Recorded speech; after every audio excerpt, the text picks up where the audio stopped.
sebagai perpanjangan tangan dari para prinsipal atau pemilik brand yang sudah mempercayakan kepada Anda untuk melakukan distribusi produknya. Halo, berjumpa kembali dengan saya Elvianoli di channel YouTube saya Elvianoli, channel untuk para sales marketing dan orang-orang yang ingin berjualan dan ingin sukses jualan, termasuk orang-orang yang mau belajar marketing dan belajar jualan.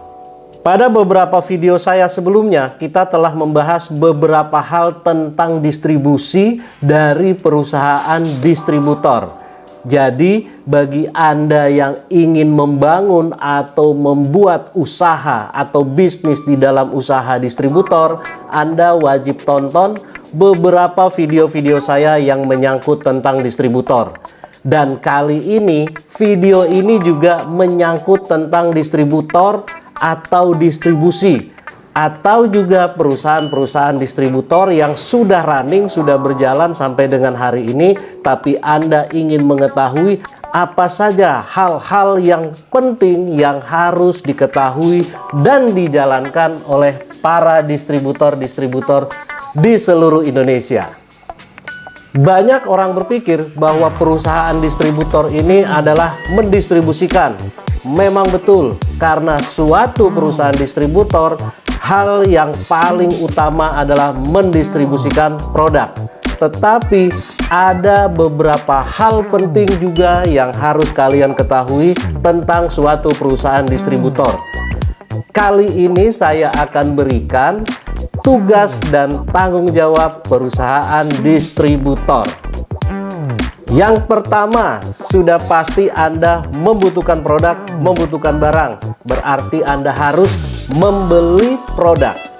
Cara membeli produk sangat gampang, tetapi bagaimana Anda bisa dipercaya oleh para prinsipal, para produsen, para pabrikan, ini yang harus Anda ketahui. Apa yang diinginkan oleh para produsen atau para pabrikan, para marketing, para prinsipal, sehingga mereka mau menunjuk Anda sebagai perusahaan distributor mendistribusikan produk-produk mereka. Di dalam proses membeli produk, ada dua hal penting yang harus Anda persiapkan, yakni mencari prinsipal sesuai dengan channel distribusi yang sudah Anda tentukan. Seperti yang pernah saya jelaskan di video saya yang lain. Proses yang paling penting, meyakinkan prinsipal atau pabrik. Karena ada dua hal penting di dalam proses meyakinkan para prinsipal, yakni kemampuan finansial. Bagaimana Anda mempersiapkan budget khusus modal untuk pembelian barang. Karena mungkin saja saat ini Anda memiliki sekian M, tetapi pada saat perkembangan waktu tertentu omset Anda meningkat, Anda sudah butuh untuk suntikan modal tambahan. Karena hal ini pasti oleh para prinsipal akan menyampaikan pada saat awal Anda melakukan deal dengan mereka.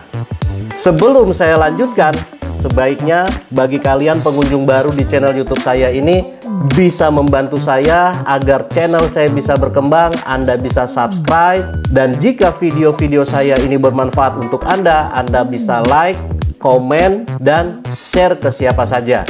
Agar kita terus sama-sama berkembang, saya bisa terus memberikan update-update tentang sales marketing, belajar jualan, dan bagaimana tentang Anda bisa sukses dalam jualan.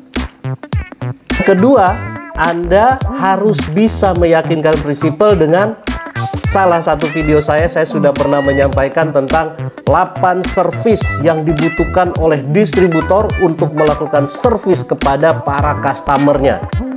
Yang salah satunya merupakan adalah jadwal dari tim salesman, jadwal kirim yang harus on schedule, termasuk kelayakan barang, termasuk dengan penyiapan barang, dan kecepatan merespon apa yang diinginkan customer. Anda bisa lihat di video saya. Anda bisa cari tentang bagaimana melayani customer yang baik dan yang benar. Yang kedua, menyimpan produk. Berarti Anda membutuhkan gudang, space gudang, perlengkapan, peralatan gudang, termasuk tim yang harus bisa mengatur, menata, dan menjaga kebersihan gudang dan barangnya.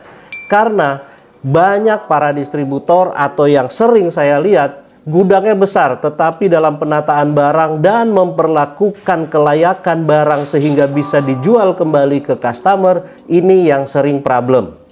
Yang ketiga, tugas dan tanggung jawab perusahaan distributor, yakni yang paling utama, menyalurkan atau mendistribusikan produk ke berbagai customer sesuai dengan keinginan prinsipal, sesuai dengan channel distribusi yang diharapkan oleh para prinsipal. Di mana dalam menyalurkan barang atau mendistribusikan barang tersebut, Anda harus tetap melihat pada aspek service. 8 service yang dibutuhkan oleh customer.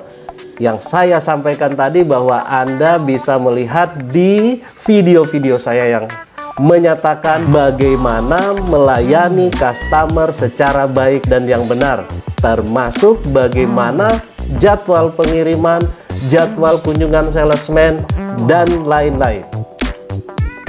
Yang keempat, tugas dan tanggung jawab perusahaan distributor, yakni sebagai perpanjangan tangan dari para prinsipal atau pemilik brand yang sudah mempercayakan kepada Anda untuk melakukan distribusi produknya. Perpanjangan tangannya apa saja? Informasi program, bagaimana melaksanakan program yang mereka sudah launching, Anda harus bisa menyampaikan kepada customer-customer Anda dan bisa menjalankan program itu dengan baik dan benar, termasuk dengan bagaimana Anda akan terus melakukan koordinasi dengan para prinsipal untuk menyikapi program-program yang sudah di launching yang diharapkan oleh para prinsipal tersebut untuk Anda aplikasikan dan jalankan di lapangan serta menawarkan kepada para customer-customer Anda. 4 tugas dan tanggung jawab distributor. Hal ini yang harus Anda gali terus, Anda pelajari, dan Anda laksanakan karena key performance indicator sebuah perusahaan distributor akan dinilai dari 4 hal tersebut. 4 hal tersebut adalah: 1. Bagaimana membeli produk. Yang kedua, bagaimana menyimpan produk. Yang ketiga, menyalurkan atau mendistribusikan produknya.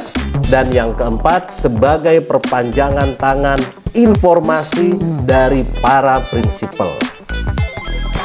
Sudah tahu Anda bisa menjalankan sebaik mungkin. Sukses untuk kita semua.